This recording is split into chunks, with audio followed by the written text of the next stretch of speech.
നിങ്ങൾ കുറേ വീഡിയോസ് കണ്ടിട്ടുണ്ടാവും 600,000 അല്ലെങ്കിൽ 700,000 4 ബെഡ്റൂം ടൗൺ ഹൗസ് വിത്ത് 4 സെന്റ് ഭൂമി, അല്ലെങ്കിൽ 1,500 ദിറംസ് മാസം കൊടുത്തിട്ട് ഒരു 1 ബെഡ്റൂം അപ്പാർട്ട്മെന്റ്, 2,500 മാസം കൊടുത്തിട്ട് 2 ബെഡ്റൂം അപ്പാർട്ട്മെന്റ്.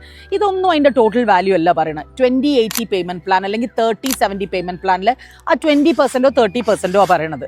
അത് മാത്രമല്ല, ദുബായിൽ ഇങ്ങനത്തെ ഒരു ഓപ്ഷൻ കിട്ടാറിഞ്ഞാൽ വളരെ അപൂർവമാണ്. ഇനി കിട്ടുകയാണെങ്കിൽ തന്നെ ഔട്ട്സ്കേർട്സിൽ ഒട്ടും അറിയപ്പെടാത്ത ഡെവലപ്പേഴ്സിന്റെ ആയിരിക്കും, അല്ലെങ്കിൽ ഇത് ഷാർജ, ഫുജേറ, അജ്മാൻ, ഉമ്മൽഖൈൻ അങ്ങനെയുള്ള ഇൻവെസ്റ്റ്മെന്റ് ഫ്രണ്ട്ലി അല്ലാത്ത സ്ഥലങ്ങളിലായിരിക്കും. ഇനി ഞാൻ ഈ രാത്രി നിങ്ങളടുത്ത് വന്നതെന്ന് വെച്ച് കഴിഞ്ഞാൽ, ഇവിടെ ദുബായിൽ JLT പോലത്തെ ഫോറിനേഴ്സ് ഫ്രണ്ട്ലി ആയിട്ടുള്ള ഏറ്റവും ഡെവലപ്ഡ് ആയിട്ടുള്ള ഒരു സ്ഥലത്ത് ഹിൽട്ടൺ പോലെ ഹോസ്പിറ്റാലിറ്റി ബ്രാൻഡിംഗിൽ പ്രൂവൺ ആയിട്ടുള്ള ഒരു ഡെവലപ്പർ ഒരു ബ്രാൻഡഡ് റെസിഡൻസ്, അതും 30-70 പേയ്മെന്റ് പ്ലാനിൽ ഉണ്ടെന്നാണ്. ഇതാണ് ആ പ്രോജക്റ്റ്. 2027 hand over. അതിൻ്റെ ഒരു കാൽക്കുലേഷൻ ഞങ്ങൾക്ക് കാണിച്ചു തരാം.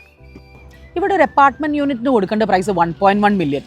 30% ആണ് അണ്ടർ കൺസ്ട്രക്ഷൻ, അതായത് 330,000. 2027 ഹാൻഡ് ഓവർ. ഇവിടെ ഇപ്പോൾ കറന്റ് മാർക്കറ്റ് പ്രൈസ് ഒരു റെഡി അപ്പാർട്ട്മെന്റിന് 1.5 to 1.6 മില്യൺ ആണ്.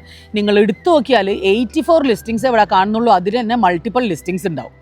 അപ്പം നിങ്ങൾക്ക് 330ന്റെ മുകളിൽ നിങ്ങൾ ഹാൻഡ് ഓവർ ആകുമ്പോഴത്തേക്ക് ഉണ്ടാക്കുന്ന 400 to 500K ആണ്, വിച്ച് ഇസ് 100% മുകളിൽ.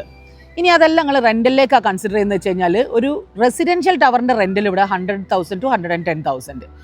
ഒരു സിമിലർ ഹോട്ടലിന്റെ മൂവൻപിക് JLT എടുത്ത് നോക്കിയാൽ 1 മന്തിനേക്ക് 22,983.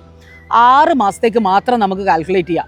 133 മുതൽ 150 വരെ കിട്ടുന്നു. ബാക്കി 6 മാസം സീസൺ അല്ല വിചാരിച്ച് നമുക്ക് വിട്ടുകളയാം. ഇതിൻ്റെ ഒക്കെ കൂടി ഒരു ആവറേജ് ആയിട്ട് ഞാൻ 120,000 അടുത്ത്. ഞാൻ നിങ്ങളോട് പറയും 30% കഴിഞ്ഞ് ബാക്കിയുള്ള 70 നിങ്ങൾ എന്തായാലും ബാങ്കിന്റെ സപ്പോർട്ട് എടുക്കണം, കയ്യിൽ നിന്ന് ഇടരുത്. അങ്ങനെ എടുത്തു കഴിഞ്ഞാൽ ഞങ്ങൾക്ക് മന്ത്ലി വരുന്ന ഒരു EMI എന്ന് പറയുന്നത് 4,600 ദിറംസ്. 10,000 ദിറംസ് ഈ റെന്റലിൽ നിന്ന് കിട്ടുമ്പോൾ 4,600 EMI കൊടുത്താലും പിന്നെയും 5,600 നിങ്ങളെ പോക്കറ്റിലേക്കാണ്. ഇതൊരു നല്ല ഇൻവെസ്റ്റ്മെന്റ് ആണെന്ന് തോന്നുന്നുണ്ടെങ്കിൽ മാത്രം നിങ്ങൾ പെട്ടെന്ന് വിളിച്ചോളി, നമ്പർ ഇതാ.